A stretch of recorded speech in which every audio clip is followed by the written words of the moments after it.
الدعاء أمره عظيم في شهر رمضان، ولعل هذا هو السر في توسط آية الدعاء بين آيات الصيام.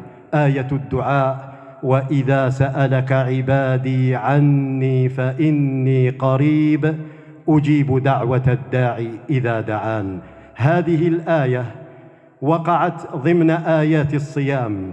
الآية التي قبلها: شهر رمضان الذي أنزل فيه القرآن. والآية التي بعدها: أحل لكم ليلة الصيام الرفث إلى نسائكم.